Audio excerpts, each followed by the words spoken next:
El Señor dice, probadme y verán, si no, yo, dice Dios, reprendo al devorador por nosotros. Y esto le impide que toque tus finanzas, pero que también toque tus hijos, que toque tu salud, que toque tu gozo, que toque todo lo que lleva tu nombre. Pero mire, en el momento que Dios levanta el vallado protector, ¿qué le comió el devorador a Job?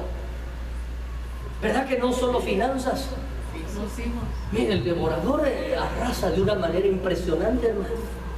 Entonces aquí este hombre, Acán, determina levantar el vallado protector de su casa, hermano. Amén.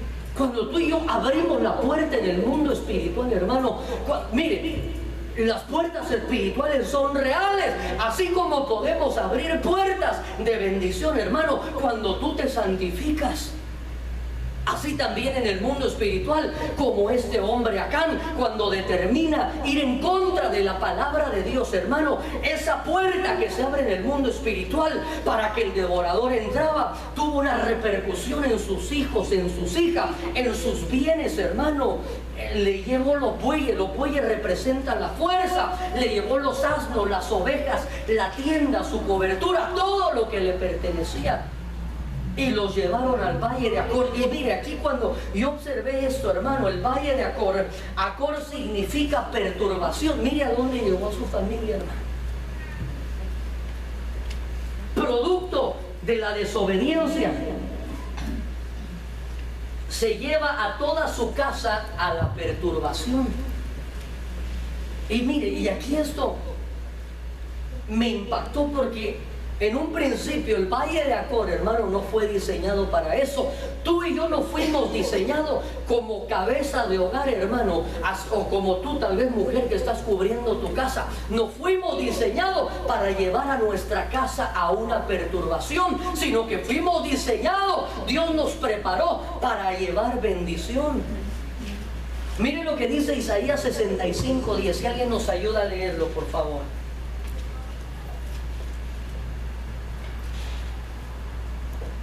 Sarón será pastizal para ovejas, y el valle de Acor para lugar de descanso de vacas, para mi pueblo que me busca. Mire, entonces, ¿cuál era el objetivo de Acor, hermano? Acor no fue diseñado para que llevara a su casa, a sus hijos, a todo lo que lleva su nombre, a la perturbación, sino que en un principio Dios diseñó a Acor para que fuera, dice la Biblia, Sarón será pastizal para ovejas, pero el valle de Acor será lugar de descanso.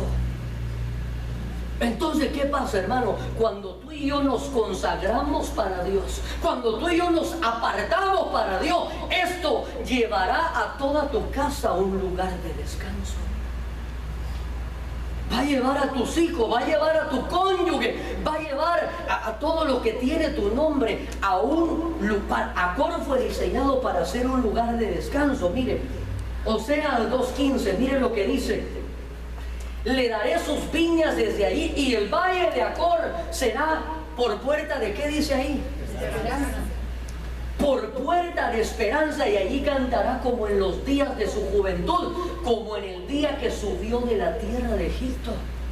Entonces, mire qué tremendo, hermano, que Acor fue diseñado, o usted y yo, como cabezas de hogar, hermano, fuimos preparados por Dios para ser una puerta de esperanza para nuestra casa.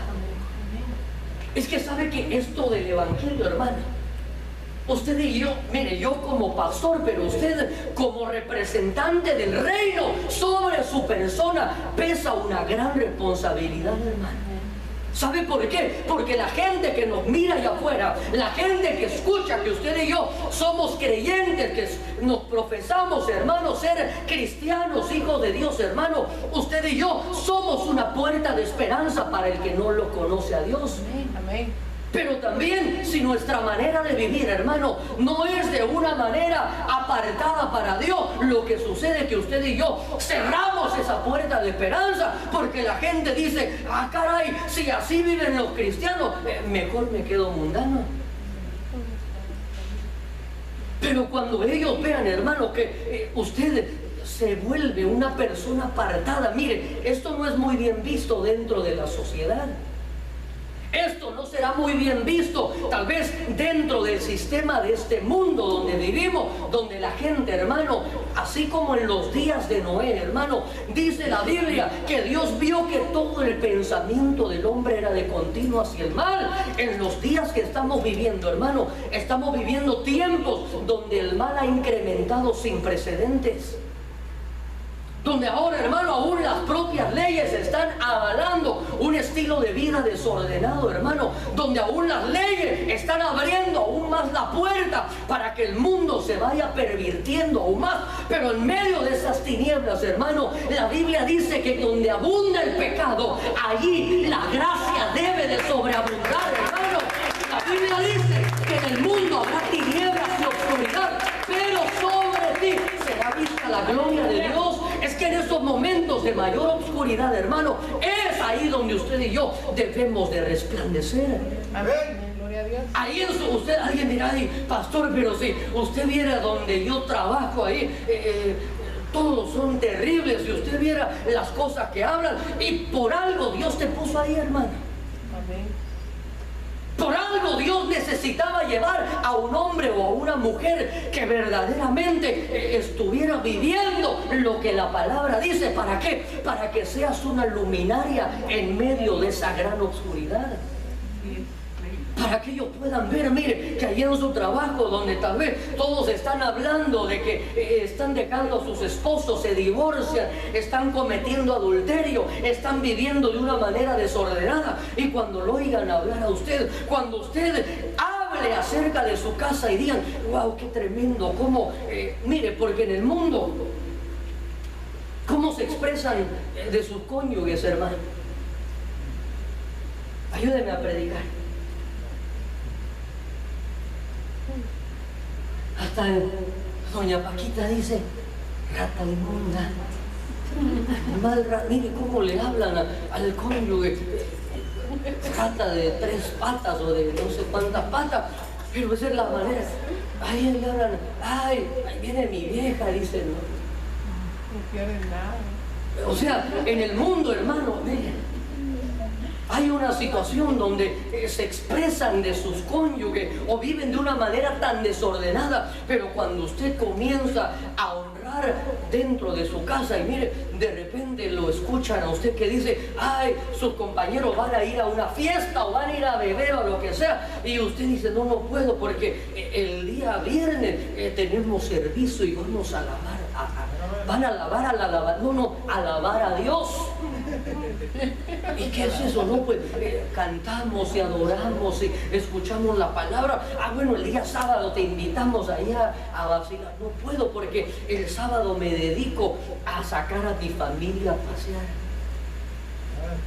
Y el domingo trae ese domingo. El domingo estamos preparándonos para entrar en un tiempo de comunión con Dios. Y cuando lo escuchen hablar, esto produce, mire, tal vez no se lo dirán directamente su compañero, pero en su interior usted está abriendo una puerta de esperanza. Amén. Donde el mundo está yendo cada vez en una mayor decadencia, y de repente usted llega el lunes y el lunes llegan todos enfermos, desvelados, llegan, hermanos, unos hasta medio polos ahí, borrachos, y usted cuando llega hasta dando vueltas y bueno, ¿y qué le pasa? Ay, es que una tremenda bendición, es que el Señor nos visitó. ¿Y cuál Señor? El Señor de los cielos. Ay, el mafioso, no, el Señor de señores y Rey de reyes. Mire, y llegará un momento que esa puerta de esperanza se va a abrir de tal manera que le dirán, ¿y cuándo me llevas a ese lugar? Porque usted y yo somos una puerta de esperanza. De la misma forma, hermano, somos una puerta de esperanza dentro de nuestras 4 paredes. ¿Sabe que uno de los mayores índices de deserción, hermano, es dentro de los hogares cristianos? Donde hay hijos, hermano, mire, hay hijos de ministros, hay hijos de evangelistas, de pastores, de profetas, donde no quieren saber nada de Dios. ¿Será porque el evangelio no es efectivo? No, sino que lo que ocurre, hermano, es que muchas veces no vivimos dentro de nuestra casa acorde a la palabra de Dios. Vivimos un evangelio de apariencia, hermano. Mire, yo no le digo que usted no se enoje, porque si no se enoja, ya, o ya está en el cielo, hermano, o usted no es un niño normal. Pero si usted es una persona normal, tiene momentos de arranques de ira. Pero, ¿qué sucede? Que usted y yo tenemos que marcar la diferencia. Usted y yo debemos de ser, hermano. Mire, el Señor le dijo a Moisés: cuando te presentes delante de Faraón, tú serás como Dios para él. ¿A quién iba a mirar Faraón como Dios? A Moisés. Entonces, para que nuestros hijos, para que nuestros cónyuges inconversos, para que nuestros familiares que no conocen a Dios, ¿a quién tienen que ver? ¿A Dios o a nosotros? A nosotros. A Dios en nosotros. ¿A quién digo eso? A Dios en nosotros. A Dios en nosotros, porque Dios es invisible, a Dios nadie le ha visto jamás, pero el Cristo que mora en nosotros, hermano, nos va transformando de tal manera que cuando nos vean cómo estamos siendo transformados, lo que comiencen a ver sea un reflejo de la manifestación de Dios. Pero si usted y yo no nos santificamos, si no nos apartamos para Dios, hermano, lo que haremos es cerrar la puerta de la esperanza para ellos. ¿Sabe por qué? Porque nuestros hijos dirán: no, si mi papá allá como danza, como grita, pero acá en la casa como maldice. Miren, en una ocasión me recuerdo que íbamos a un programa de la radio y llevábamos a un hermano que nos acompañaba muy gentilmente, pero no mucho se congregaba, y de repente un día estaban entrando las llamadas y él estaba contestando ahí los teléfonos, orando, y de repente le comenzó a sonar el celular y lo agarraba y lo colgaba y lo ponía ahí. Y estaba ahí orando y en el celular otra vez, y lo apagaba y lo ponía a poner ahí, y como unas 5 veces, hasta que de repente agarró y contesta y le dice a su esposa: y ya te dije que no me estés llamando ahorita, no me estés molestando, porque estoy orando. Y ¡pah!, le colgó. Y entonces le dice un hermano: le quiero hacer una pregunta, dígame cuál es el número de la bendición, porque no vaya a ser, ya me di cuenta que en uno bendice y en el otro maldice, no vaya a ser que le marque en el que lo agarra uno bien enojado.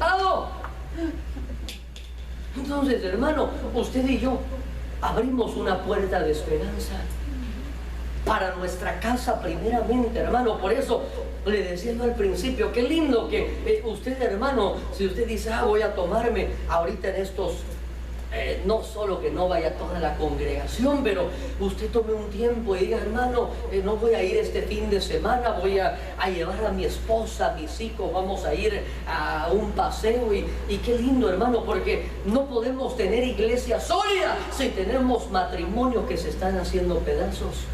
No podemos tener iglesia fuerte si tenemos familias, hermanos, donde no estamos viviendo un evangelio genuino. Por eso dijo el Señor: yo por ellos me santifico. Mire, ¿qué es lo que produce, hermano, cuando usted y yo nos consagramos para Dios? Mire lo que dice Tito capítulo 2, versículo 14. Alguien que lo lea, por favor.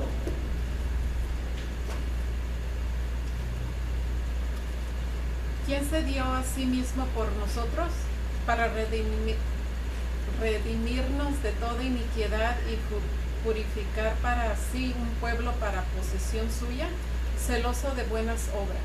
Mire, hasta ahí.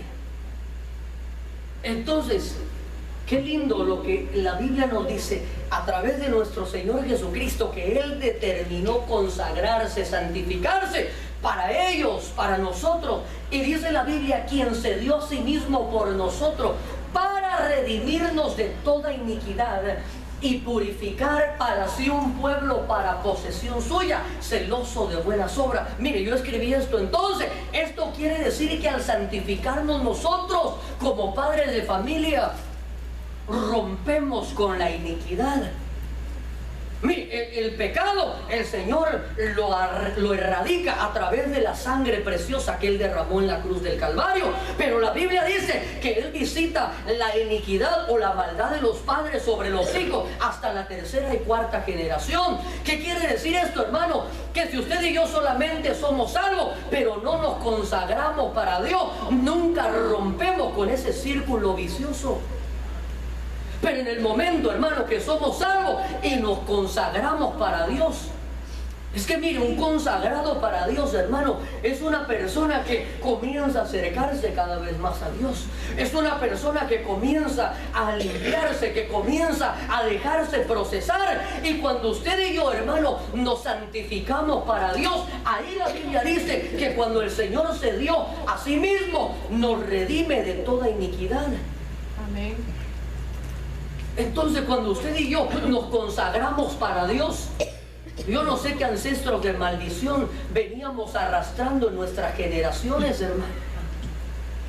Pero en el momento que usted y yo nos consagramos para Dios, mire, en estos días vamos a continuar hablando. Recuerde que dimos un tema que se llamó gente ordinaria, frutos extraordinarios, y el Señor escogió a 5 mujeres, que el 5 representa número de gracia. Escogió a 5 mujeres, hermano, que tal vez usted y yo nunca hubiéramos elegido para entrar dentro de la genética, dentro de la genealogía del Mesías.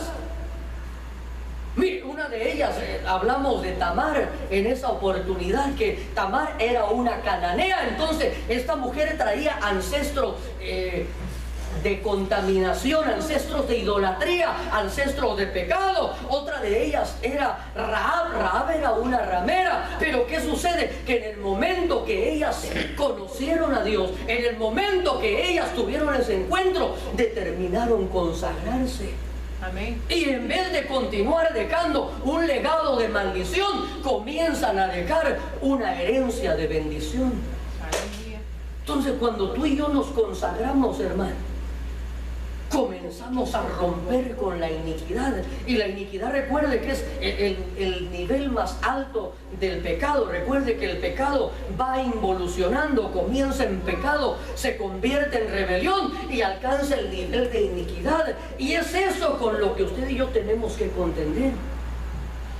Pero ¿cómo lo vamos a contender? A través de nuestra consagración. ¿Y por qué solamente los consagrados lo van a lograr? ¿Por qué, hermano? Porque el que solo se conforma con ser salvo no se va a dejar limpiar completamente. El que solamente se conforma con ser salvo, ya va a ver el reino. Pero cuando usted y yo determinamos consagrarnos, diremos: Señor, ya di el paso de fe, ya me bauticé, ¿y ahora qué más? Ahora tiene que hacer, que dice, ¿y ahora qué más? Y va a tener el deseo de seguir avanzando. Al santificarnos, rompemos con la iniquidad. Yo no sé con qué ancestros, hermano, usted y yo venimos acarreando nuestras generaciones, pero alguien tiene que tomar la determinación de romper con ese círculo vicioso. Alguien tiene que pararse en la brecha, hermano, y comenzar a vivir de una manera diferente, de una manera tal, hermano, que comencemos a desarraigar a nuestras siguientes generaciones de todo ancestro de iniquidad. Pero eso solo lo logran los consagrados, hermano. Mire qué fácil es hablarle solo de bendición, y Dios te bendice y te bendice. Sí, pero eso solo es algo que se oye bonito, hermano. Pero lo interesante es cómo poder llevar a la práctica, cómo poder alcanzar esas bendiciones. Y mire, hermano, Dios no cambia. Dios no tiene mudanza ni sombra de variación, hermano. Entonces, sin santidad no le podremos ver. Amén, así es. Mire lo que dice ahora Hechos capítulo 20, 32. Alguien que lo lea, por favor.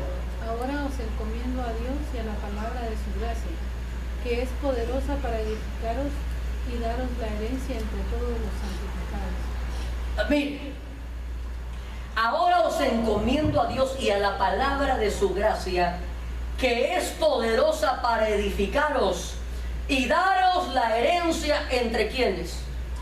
Todos los santificados. Entonces, la herencia no la va a recibir todo el mundo, hermano. que ni se vista porque no va, sino que ahí la Biblia dice que vamos a recibir la palabra de Dios, de su gracia es poderosa para edificarnos, pero también para darnos la herencia entre todos los santificados. ¿Qué quiere decir esto, hermano? Que cuando usted y yo nos consagramos para Dios, vamos a dejar herencia.